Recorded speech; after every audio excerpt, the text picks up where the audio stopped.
something crawling around out here. Did you see what it was? Was it a person or an animal or? I can't tell. All I know is that my central light came on and I just happened to glimpse and see this thing running across the yard. A good-sized man or something looks like a man. I don't know what it was, just that it ran across the yard. Okay. You've had problems in the neighborhood before? Yeah, my dog was killed here just recently. I don't know what it was, whatever it is, it's running. I couldn't catch it if I was going to chase it. So whatever it was standing up. I'm out here looking through the window now and I don't see anything. I don't want to go outside. Jesus Christ, you better... Sir? Theo! Hello? Get somebody out here. What's going on now, sir? That son of a bitch is about 6'9", I don't know. Do you see him now, sir? Yes. You're listening to Paranormal 411, coming to you live from an undisclosed location deep within the Appalachian Mountains, bringing you the unknown with your hosts David Reagan and Jason Scott. Paranormal 411. All right. Hello. All right. Hey, what's up, Jason? How you doing? Pretty good. How you doing? I'm doing pretty good. It's hot outside Oh, yeah. here in Wyoming. Wyoming. Yep. Well, Yeah. is it doing any raining out there? No, it's just blue skies and sun is beating down. I wish it would rain so maybe it'd cool it off a bit. Yeah. How hot is it? I'd say it's in the 90s. Put them in Wow. a tin can. The crows will be after you. Yeah, they're going to be chasing me when I run over here to go to the bathroom or something later. I'll be getting my eyes pecked out.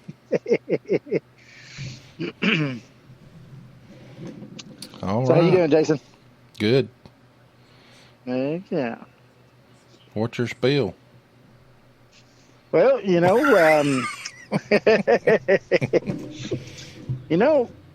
I was going to actually see if you wanted to start first, but okay. Well, I mean, I can. Well, no, I meant like your spiel, but What's my spiel? your spiel about the book. Oh, we do have a book. Right. Yes, East Tennessee Hauntings and Folklore. No, By lore. Jason Scott.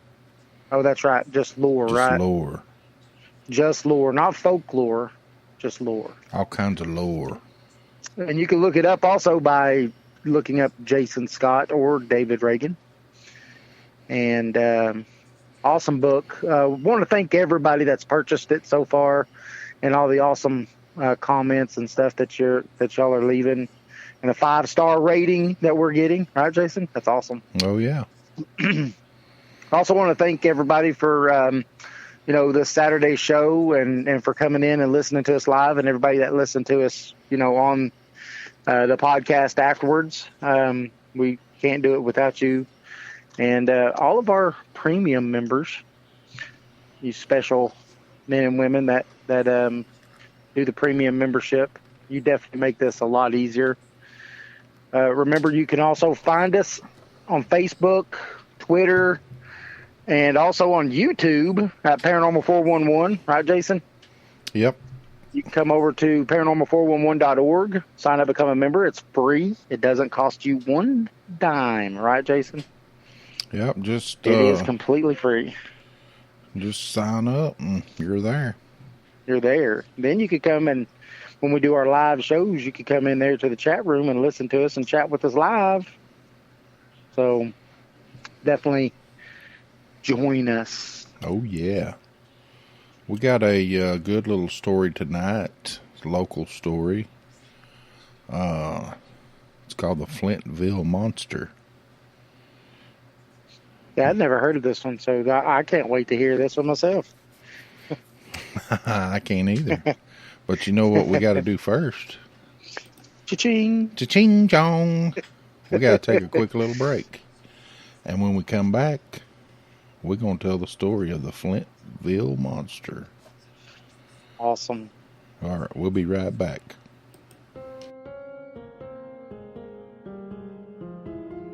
Thanks for listening to the show. You can find us on Facebook and Twitter at Paranormal 411. Join us on the website at paranormal411.org. It's free to sign up and become a member.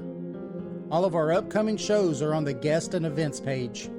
You can also listen to past shows on the website as well. And if you like the show and want to support us, you can do that by becoming a premium member for only $2 a month. Thanks for listening to Paranormal 411. Join us.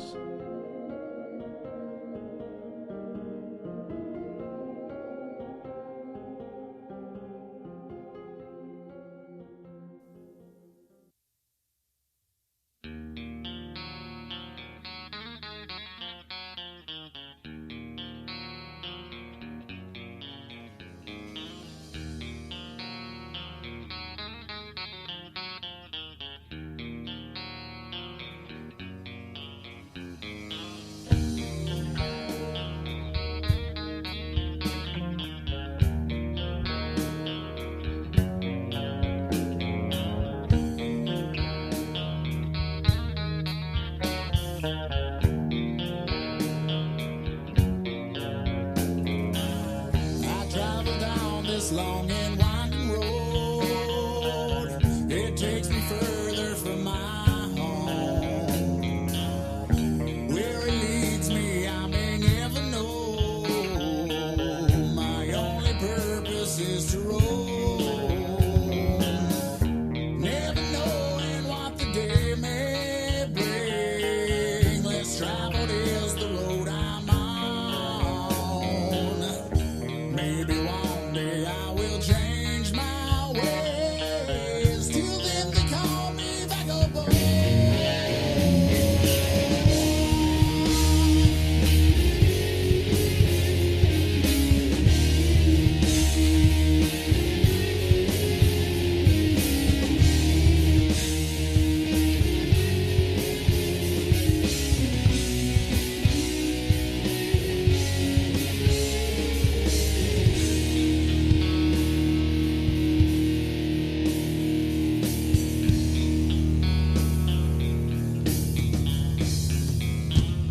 I know you'll never really understand this war, the wages in my soul. Though I may still be here for today, tomorrow wheels are gonna roll. All right. Ooh, that's a great song. That is my favorite. Yeah, I One of love my that song. favorites from Catalyst, East Tennessee. Definitely got to give them a shout out. Say thanks for, allowing us to play your music and everything. And also have, Mr. Eddie from Legends and Lore Pizza right there in Madisonville, Tennessee. Hey, if you're close by, I will say you will never get a better pizza than you do from Legends and Lore. And Eddie's a cool dude. Got a lot of stories. He's went bigfooting and done a bunch of paranormal investigations and stuff. Definitely has a lot of stories. You could ask him and he'll be happy to tell you about them too. Oh, yeah. Yeah, he is a great guy. I want to thank everybody that, listens to the show and lets us use their music. Yes. And contribute. We thank you. So, Very much. I got this. It caught my eye, David, off of BigfootEncounters.com. Oh. So it's happened in Flintville, Tennessee in 1997. Oh. And it's an article that was in the Georgia Chronicle. Well, the same year, 1997. So apparently there's a Bigfoot that was attacking cars and trying to snatch little children in the Tennessee foothills. Wow. Yeah, exactly what the Flintville Monster is or where it came from remains a mystery. But more than 2 decades of sightings and terrifying encounters have left many people convinced that the creature is not only real, but dangerous. Well, I would say if he's trying to snatch kids and stuff, he's definitely dangerous. Yeah, 2 decades of sightings and encounters. Is that not crazy? That's a long time. Yeah, it says there were encounters with massive hairy monster that have left folks in Flintville, Tennessee, which Flintville is about 70 miles west of Chattanooga. But they believe in this creature. They believe it's real and dangerous. That sounds a lot like the some of the Native American tales about, Yeah. you know, how some of those things would do just that, steal women and children and stuff like that. Oh yeah, like the big giant bird. Yeah. So Ned Sinclair complained that that thing's so big it could easily hurt somebody. He's a farmer who knows how many head of... He asked the question, you know, who knows how many head of our livestock have gone missing because of it. Wow. So far, no one has been hurt by the Flintville Monster, which often leaves behind 16-inch footprints and a foul skunk-like odor. Sounds like a Bigfoot to me. It does me too. I'm convinced. Yeah. One man said a 7-foot tall hairy monster chased him through the woods, howling and screeching at him like an ape. Another woman said that she hid on the floorboard when a similar creature attacked her car. Wow. And on at least one occasion, a child was nearly kidnapped by a thing with long, hairy arms. It's crazy. You know how those apes, those silverbacks especially, they love little kids. They like take them, you know, and try to take care of them. Yeah. You seen the videos where they do that? Yeah.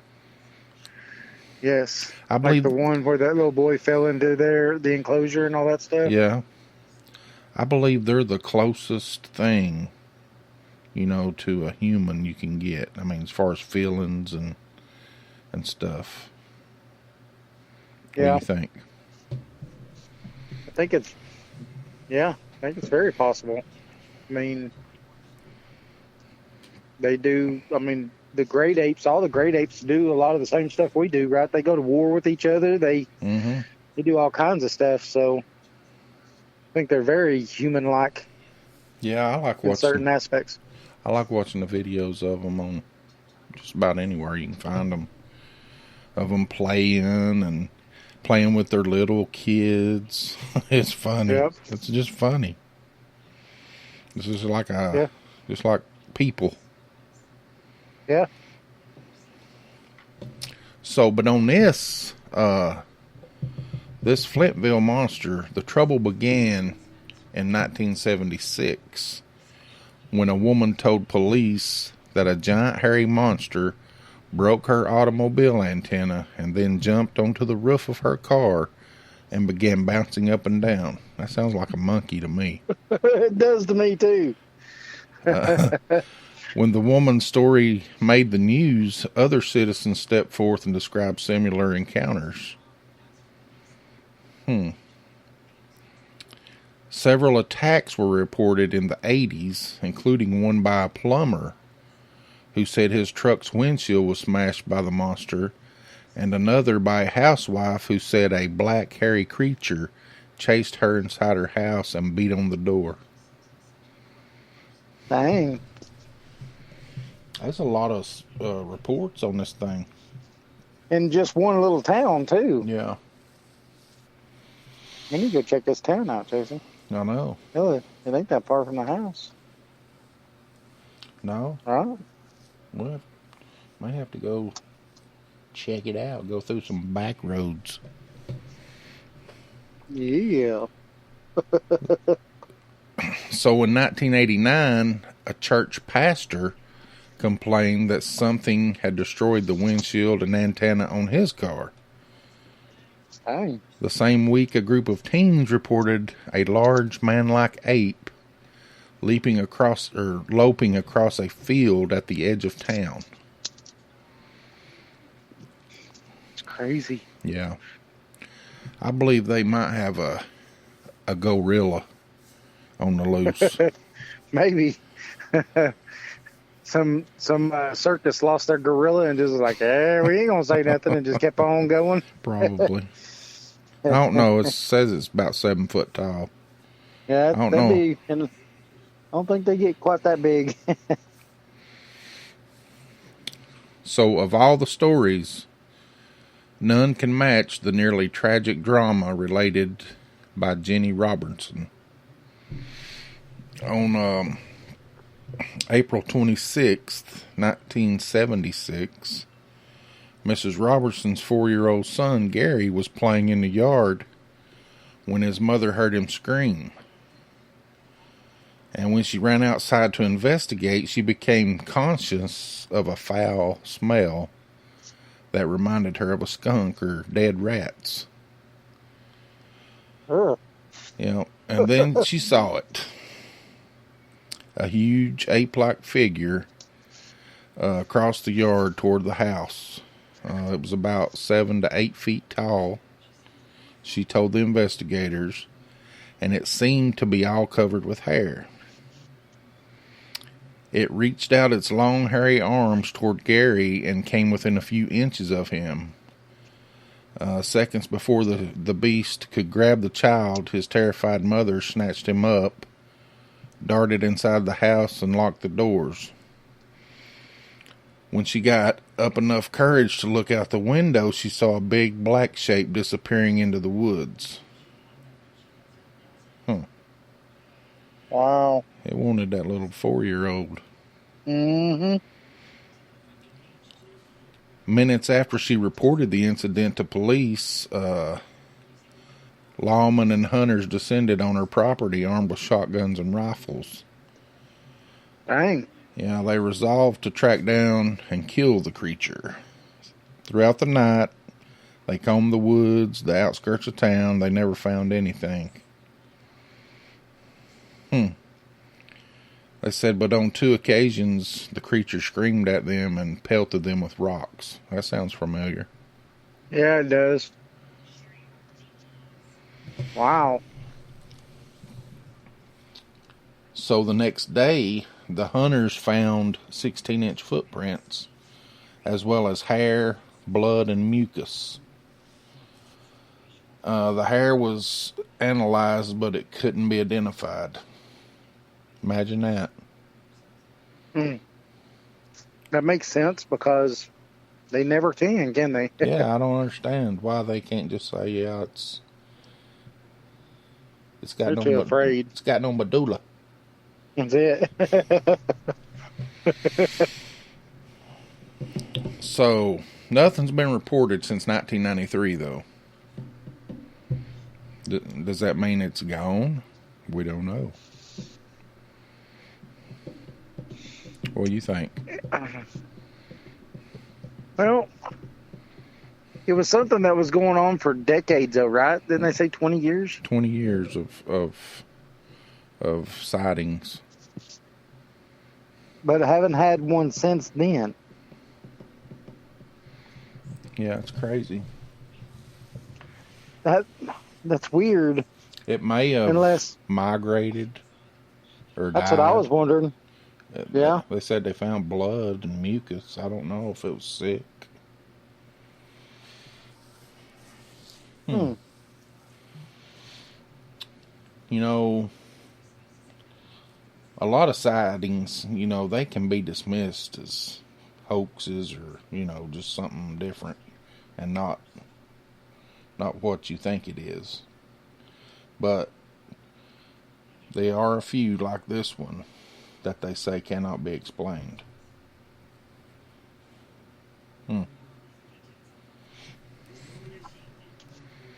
Well, I think it's a very good possibility it is a Bigfoot. Yeah. It's either a Bigfoot or a big old ape. Yeah. Which Bigfoot is a big old ape. Right. Maybe. Or it could be aliens. Or maybe come out of a dimensional portal. Yes. That's where he went back to. Yeah, it could have said, well, we didn't get this one, so I got to go. 20 years, we're going to come back and try again. I wonder how old those people would be. Maybe we could interview a couple of them. 90s, so, you're only talking maybe 20 years. Well, I know we could interview the 4-year-old child. Yes. Yeah, he'd be in his 20s probably, early, mid-20s, depending. So the mother, she's probably 50s, 60s. Yeah. Maybe 40s. Yep. Well, that's the story of the Flintville Monster. That's pretty neat, though. Yeah. Isn't it funny that's not, maybe a couple of hours drive, hour and a half drive or so, 2-hour drive from the house, and I'd never even heard of it. Yeah, it caught it was interesting. That's why I decided we ought to do it. Yeah, I think that was a really, really good one. Well, you got anything before we abandon ship? Remember, we have a book out. It's on Amazon. Yes. And the name of it is East Tennessee Hauntings and Lore. Check it out. It's a really good little coffee table book. It doesn't take a long time to read it, but it's got several stories in it, and several short stories and stuff in it that are all really excellent stories. And give us a good rating, and we appreciate everyone who buys one. And we also have the Bigfoot conference coming up next month, right? Oh yeah. Yeah, so everybody needs to try to come out to the Bigfoot conference. I think they still have some tickets available, and we may end up giving some tickets away, right, Jason? Maybe? Yeah, we got 2 for sure. Got two tickets for sure. So 2 tickets for sure still to give away. So everybody stay tuned. We will be giving them away one night on a show, probably on one of the big shows, but you never know. Stay tuned. Oh yeah. Oh yeah. Come join us. Come join us live whenever you can too. Yeah, join us. We're live on Friday nights, most Fridays, at 8 p.m. Eastern time, but this Friday we're not going to have a show. David's going to Northern California. Yeah, it's 5,000-mile round trip, and that's just an impossibility to do in one straight shot. That's why we're doing these little short shows here. Maybe he'll see a Bigfoot or UFO. Hey, that'd be cool. I'll be going through Nevada tomorrow. Oh, yeah. I'll probably be staying somewhere in Nevada tomorrow. I know where you're going to stay. Where? Las Vegas. I'll be on the opposite side. I'll be on the northern side of Vegas, so I'll be able to stay. I could stay in Reno if I can make it that far. Yeah. I'll be up in Reno. All right, people. We appreciate you listening, and go check out our webpage, paranormal411.org. Buy our book on Amazon. And hope to see you at the Bigfoot conference. oh yeah. So we will see you maybe tomorrow. Okay. All right. Sounds good. All right. Have a good night.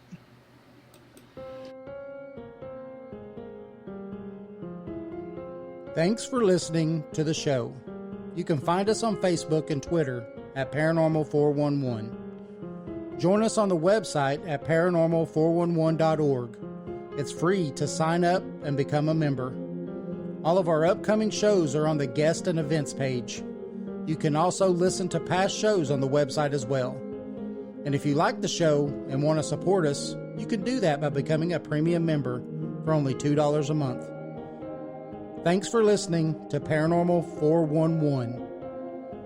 Join us.